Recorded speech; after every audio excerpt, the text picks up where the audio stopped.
कभी आपने दिन के आखिर में बैठकर सोचा है, आज दिन भर क्या किया? सुबह उठे, मोबाइल उठाया, थोड़ी देर इंस्टाग्राम, फिर यूट्यूब, फिर कुछ काम, फिर व्हाट्सएप, और फिर रात होते होते लगता है, यार आज भी कुछ प्रोडक्टिव नहीं किया। यही कहानी रवि की थी। रवि एक नॉर्मल इंसान था, ना कोई बड़ा इन्फ्लुएंसर, ना कोई मिलियनेयर, बस एक इंसान जो अपने सपनों को सीरियस लेना चाहता था। उसके अंदर बहुत सारे गोल्स थे। लिखना था, पढ़ाई करनी थी, स्किल्स सीखनी थी, हेल्थ इंप्रूव करनी थी। लेकिन प्रॉब्लम यह थी कि वो दिन भर बिजी रहता था और फिर भी उसका कोई काम पूरा नहीं होता था। एक दिन रात को वो अपने बेड पर बैठा, थका हुआ, कॉन्फ्यूज्ड, थोड़ा गिल्ट में। उसने खुद से एक सवाल किया, मैं सच में मेहनत कर रहा हूं या सिर्फ दिखावे में बिजी हूं? और यहीं से उसकी ट्रांसफॉर्मेशन शुरू हुई। रवि ने अगले दिन कुछ अलग किया। उसने अपने पास एक नोटबुक ली और दिन भर हर एक घंटे बाद खुद से पूछा, पिछले 60 मिनट में मैंने क्या किया? सुबह 8 से 9 बस स्क्रोलिंग, 9 से 10 थोड़ा ब्रेकफास्ट, थोड़ा व्हाट्सएप, 10 से 12 पढ़ाई का प्लान था, पर यूट्यूब खुल गया। 12 से 2 खाना और रैंडम कॉल्स, 2 से 4 बस लेटा रहा, कुछ नहीं किया। 4 से 6 अचानक गिल्ट आया, थोड़ी पढ़ाई की। 6 के बाद फिर बस फोन, म्यूजिक और नेटफ्लिक्स। रात को उसने जब वो नोट्स पढ़े तो शॉक लग गया। मुझे लगा मैं दिन भर बहुत मेहनत कर रहा था, पर सच में तो मैं बस डिस्ट्रैक्शंस में डूबा था। यहीं से रवि को समझ आया, टाइम ऑडिट क्या होता है। ऑथर हॉली हन्ना कहती है, अगर आप अपना टाइम मेजर नहीं कर रहे तो आप उसे इंप्रूव नहीं कर सकते। टाइम ऑडिट कोई बोरिंग सिस्टम नहीं है, ये वो मिरर है जो आपको दिखाता है कि आपका असली सच क्या है। रवि को पता चला कि उसके दिन में ऐसे कई टाइम स्लॉट हैं जहां उसकी एनर्जी हाई होती है, लेकिन वो उन पलों को गलत चीजों में वेस्ट कर देता है। जैसे सुबह 9 से 11 जब उसका माइंड शार्प होता है, उसे इंस्टाग्राम स्क्रॉल में डाल देता है, जबकि वही टाइम अगर पढ़ाई, राइटिंग या प्लानिंग में जाता तो उसका दिन बन सकता था। रवि ने एक नई हैबिट डाल दी, हर दिन को 4 हिस्सों में बांट दिया। सुबह 6 AM से 11 AM, दोपहर 11 AM से 3 PM, शाम 3 PM से 7 PM, रात 7 PM से 11 PM। हर ब्लॉक के बाद वो सिर्फ 1 मिनट बैठता और लिखता, मैंने इस ब्लॉक में क्या किया? डे 1 बोरिंग लगा, डे 2 ऑकवर्ड लगा, डे 3 आई ओपनिंग बना। उसे समझ आया कि उसके दिन का आधा हिस्सा बस अवॉइड किए गए कामों के गिल्ट में बीतता है। अब रवि को दिखने लगा वो कौन कौन से टास्क है जो बार बार अवॉइड हो रहे हैं, जैसे प्रेजेंटेशन बनाना, किसी कॉल को करना, एक प्रोजेक्ट पर काम करना। इन सब कामों को वो पोस्टपोन करता जा रहा था। ऑथर कहती है, avoidance is more draining than doing, यानी किसी काम को टालना उसे करने से ज्यादा थकाता है। रवि ने अब एक नया सिस्टम बनाया, हर दिन एक टास्क जिसे वो सबसे ज्यादा टालता है उसे सुबह सबसे पहले टैकल करना। नो एक्सक्यूजेस, नो डिस्ट्रैक्शंस, बस 30 minutes for the hardest thing.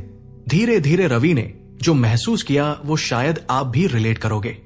जैसे ही उसने ये सिंपल प्रैक्टिस शुरू की, उसका गिल्ट कम होने लगा, एनर्जी बढ़ने लगी, कॉन्फिडेंस वापस आने लगा। उसे समझ आ गया था कि टाइम मैनेजमेंट एप्स, प्लानर्स और फैंसी सिस्टम्स तब तक कुछ नहीं कर सकते जब तक आप अपने माइंड और पैटर्न्स को नहीं समझते। और सबसे बड़ी learning time management is self awareness. जब आप जान जाते हो कि आप अपना टाइम कैसे वेस्ट कर रहे हो, तब आप उसे सही डायरेक्शन में रीडायरेक्ट करना शुरू कर सकते हो। और यही होता है रियल प्रोडक्टिविटी, वो जो ट्रैकिंग और अवेयरनेस से शुरू होती है, ना कि हसल और नॉइस से। रवि अब धीरे धीरे अपने दिन का मालिक बन रहा था।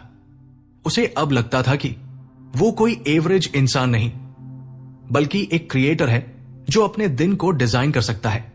अब रवि को यह समझ आ गया था कि उसका टाइम असली एनिमी नहीं है, असल दुश्मन वो खुद था, जो अपना टाइम कहां जा रहा है ये देख ही नहीं रहा था। टाइम ऑडिट ने उसे वो आईना दिखा दिया था जिसमें उसे अपनी आदतें, डिस्ट्रैक्शंस और सोचने के बहाने साफ दिखने लगे थे। लेकिन अब अगला चैलेंज ये था, अब जो वक्त बचा रहा हूं उसे मैनेज कैसे करूं? क्योंकि सिर्फ पता लगना काफी नहीं होता, अब उसे यूज भी तो करना होता है। रवि ने एक दिन सुबह उठकर डायरी निकाली और खुद से पूछा, अगर मेरा दिन बिल्कुल मेरी मर्जी से डिजाइन हो सकता तो वो कैसा दिखता। उसने लिखना शुरू किया।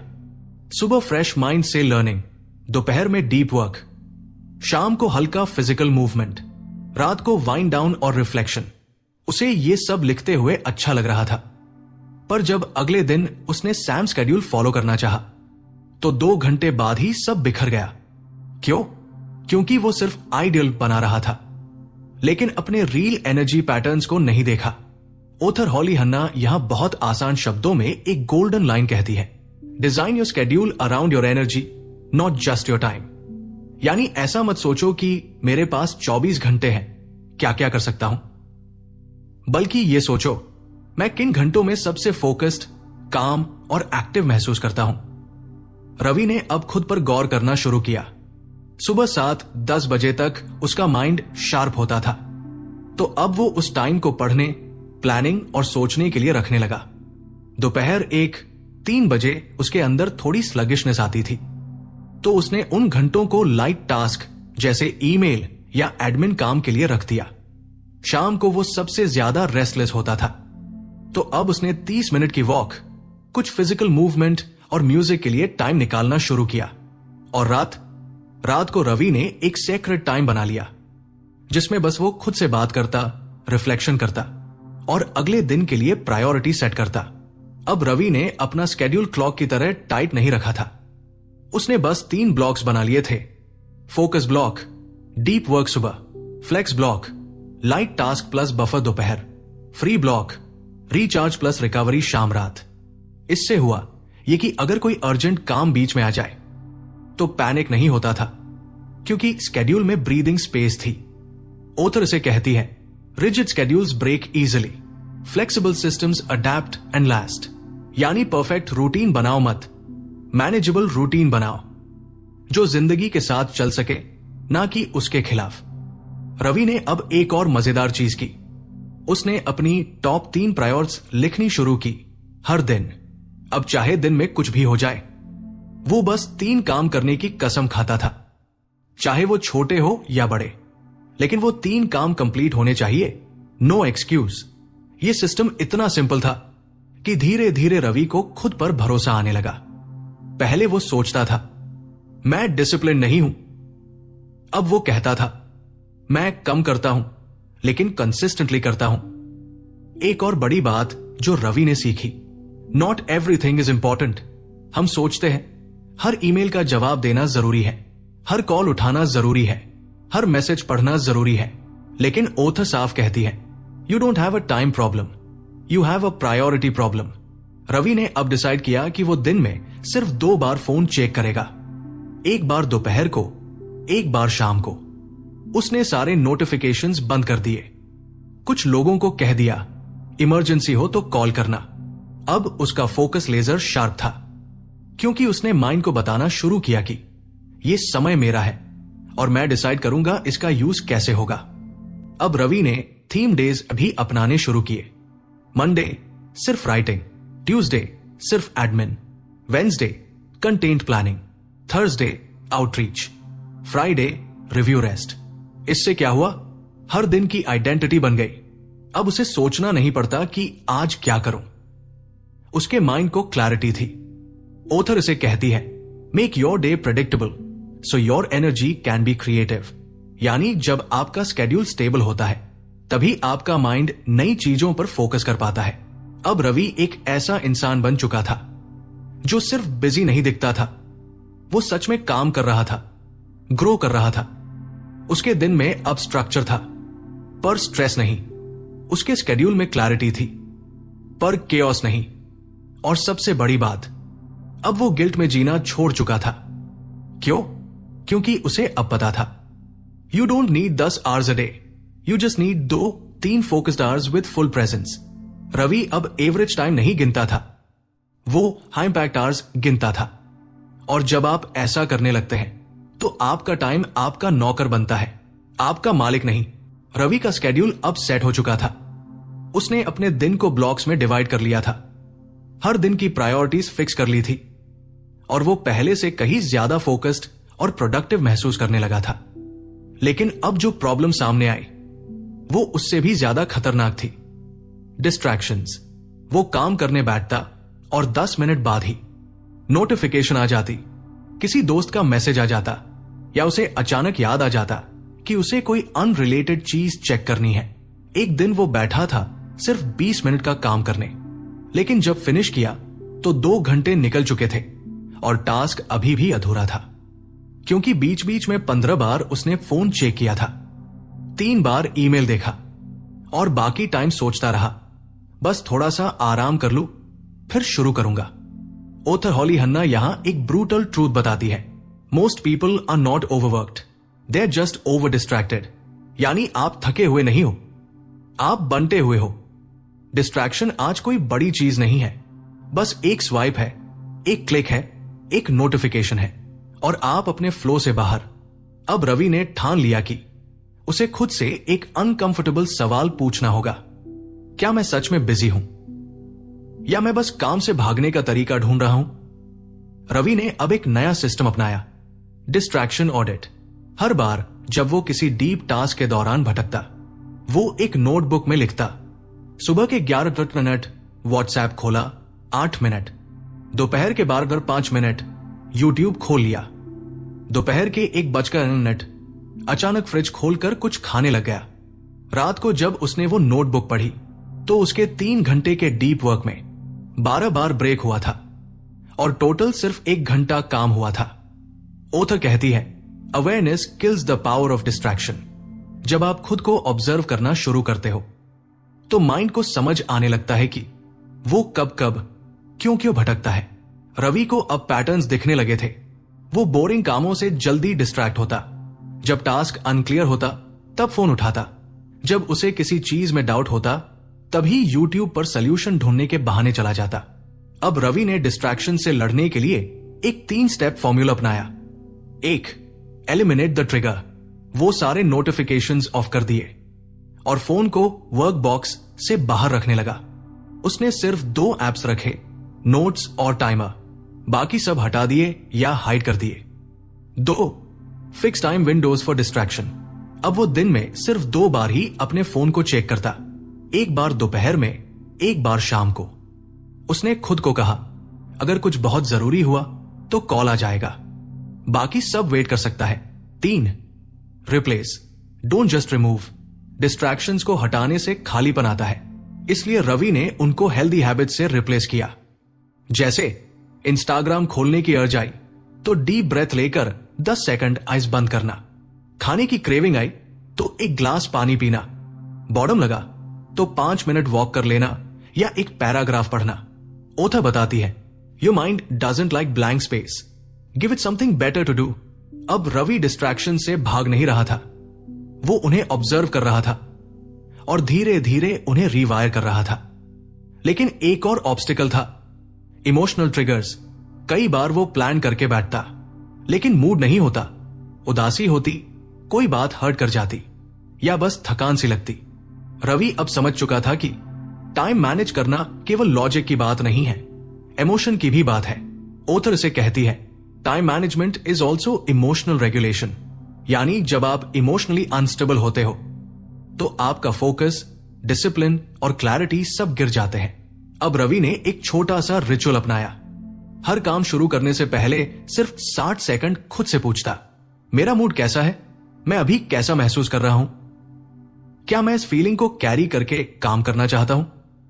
अगर जवाब नेगेटिव होता तो वो पहले खुद को सेंटर करता, 3 deep breaths, 1 minute gratitude, 1 minute positive visualisation और फिर काम शुरू करता।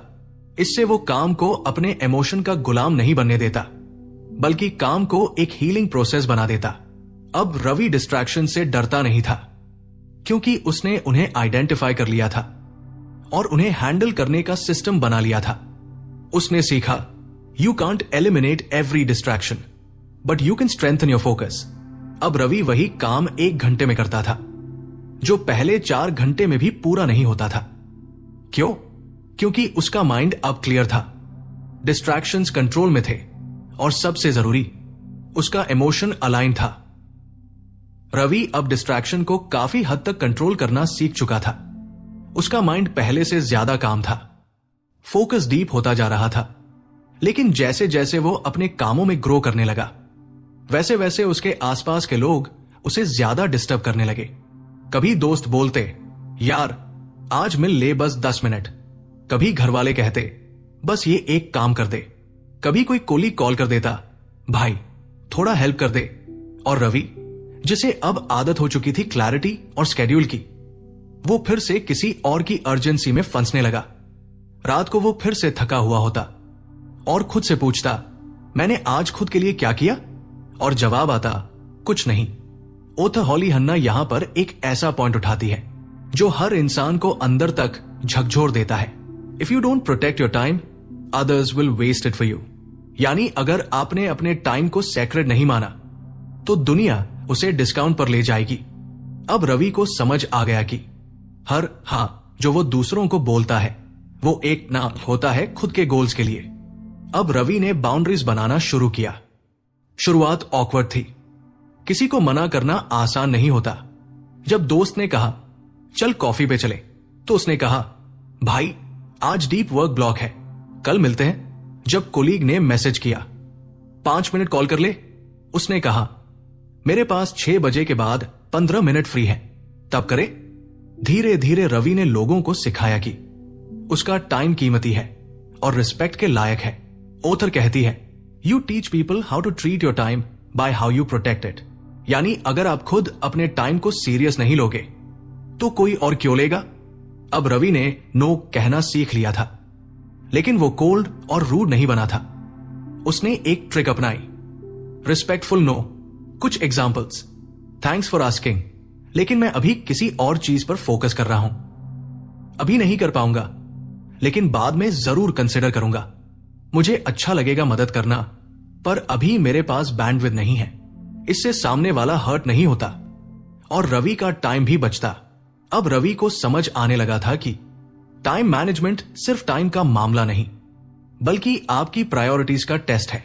हर बार जब आप कुछ नया एक्सेप्ट करते हो तो आपको कुछ छोड़ना पड़ता है। ओथर कहती है, when you say yes to one thing, you are always saying no to another. Ravi अब हर कमिटमेंट से पहले खुद से 3 सवाल पूछता, क्या ये मेरे करंट गोल से जुड़ा है? क्या ये मेरी एनर्जी के लायक है? क्या ये मुझे खुशी देगा या बस गिल्ट से कह रहा हूं? अगर तीनों में से 2 जवाब ना होते तो उसका आंसर भी ना होता। अब रवि ने अपने लिए एक सेक्रेट टाइम फिक्स कर लिया था। हर सुबह 7-9 बजे तक और रात 9:30-10:30 तक। Non negotiable time blocks. इन टाइम्स पर कोई कॉल नहीं, कोई मैसेज नहीं, बस वो, उसका माइंड और उसका काम। धीरे धीरे लोगों को यह समझ आने लगा कि यह रवि का जोन है। इसमें डिस्टर्ब करना मतलब उसकी रिस्पेक्ट ना करना। और रवि को जो पीस मिला वो किसी वेकेशन से कम नहीं था। अब रवि एक और चीज पर काम कर रहा था, ओवर कमिटमेंट से निकलना। पहले वो हर चीज यस कर देता था, प्रोजेक्ट ले लेना, हर दोस्त की बात मान लेना, हर इनवाइट पर जाना, हर असाइनमेंट मैं कर लूंगा बोल देना। पर अब वो पहले चेक करता, क्या मैं सच में ये चीज हैंडल कर पाऊंगा? क्या इससे मेरी कोर प्रायोरिटीज सफर नहीं करेंगी? अगर जवाब क्लियर होता तभी कमिटमेंट लेता। अब रवि क्वांटिटी नहीं क्वालिटी में बिलीव करता था। ओथर यहां पर आखिरी पॉइंट में लिखती है, एवरी नो टुडे प्रोटेक्ट्स बिगर येस टुमारो। यानी जो चीजें आप आज अवॉइड करते हो वो आपको फ्यूचर में वो जिंदगी देती है जिसका आपने सपना देखा है। अब रवि लोगों को डिसअपॉइंट करने से नहीं डरता था, उसे बस अब खुद को डिसअपॉइंट नहीं करना था।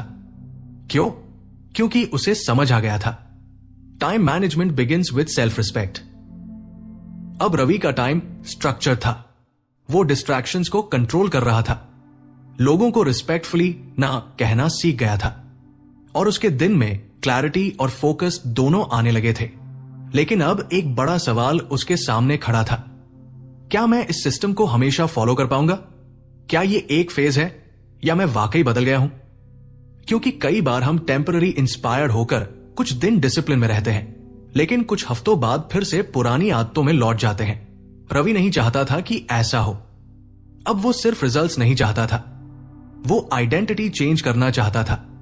ओथर हॉली हन्ना यहां सबसे पावरफुल बात कहती है, time management is not a to do list, it's a way of living. यानी ये बस एक सिस्टम नहीं है, ये आपकी सोच, आदत और आइडेंटिटी का हिस्सा बन जाना चाहिए। अब रवि ने खुद से एक कमिटमेंट लिया, मैं अब एक ऐसा इंसान बनूंगा जो वक्त की इज्जत करता है, चाहे मेरे पास काम हो या न हो। अब उसने छोटे छोटे रिचुअल्स सेट किए जिन्होंने उसकी आदतों को सस्टेनेबल बना दिया। एक, वीकली रिफ्लेक्शन रिचुअल। हर संडे वो 30 मिनट बैठकर अपने पूरे हफ्ते को देखता। कौन सा दिन सबसे प्रोडक्टिव था, कहां टाइम वेस्ट हुआ, क्या मैं अपनी प्रायोरिटीज पर काम कर पाया। उसने ये सब एक जर्नल में लिखना शुरू किया। ऑथर इसे कहती है, what gets reviewed gets improved. यानी जब आप अपने एक्शंस को देखकर सीखते हो तो आप अपने आने वाले दिन को स्मार्टर बनाते हो। 2, हैबिट ट्रैकर, लेकिन सिंपल। रवि ने एक व्हाइट बोर्ड पर सिर्फ 3 हैबिट्स लिखी। Early wake up, 2 hours focused work, no phone till 11 am। हर दिन वो बस टिक करता, यस या नो, और हर टिक उसे एक डोपामाइन पुश देता था। यस, मैं अपनी आइडेंटिटी निभा रहा हूं। रवि को अब सक्सेस किसी ट्रॉफी में नहीं, इन छोटे छोटे चेकमार्क्स में दिखने लगी थी। 3, मॉर्निंग एंकर इवनिंग क्लोजर। अब रवि का दिन एक सॉलिड एंकर से शुरू होता था। 10 minute silence, 5 minute task review, 1 minute reminder, आज का वक्त दोबारा नहीं आएगा। और रात को 5 मिनट रिफ्लेक्शन, 1 लाइन ग्रैटिट्यूड और 1 सवाल, क्या मैंने आज खुद से किया वादा निभाया। ऑथर कहती है, start strong, and aware, repeat. यही वो साइकिल है जो एवरेज को अनस्टॉपेबल बनाती है। अब रवि ने सीखा, डिसिप्लिन मजबूरी से नहीं आता, पहचान से आता है। जब आप खुद को यह कहते हो कि मैं वो इंसान हूं जो टाइम का मालिक है, तो आप वैसे एक्ट भी करने लगते हो। एक दिन उसका दोस्त बोला, भाई तुझ में पहले से बहुत डिफरेंस दिखता है, क्या चेंज किया तूने। रवि ने मुस्कुराकर कहा, मैंने अपना टाइम नहीं बदला, मैंने अपने टाइम के बारे में सोचने का तरीका बदल दिया।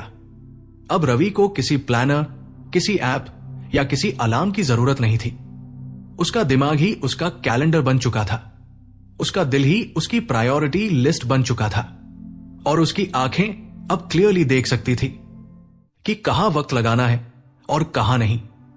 ऑथर आखिर में कहती है, you can't create more time, but you can create a better life with the time you already have. और रवि ने यही किया।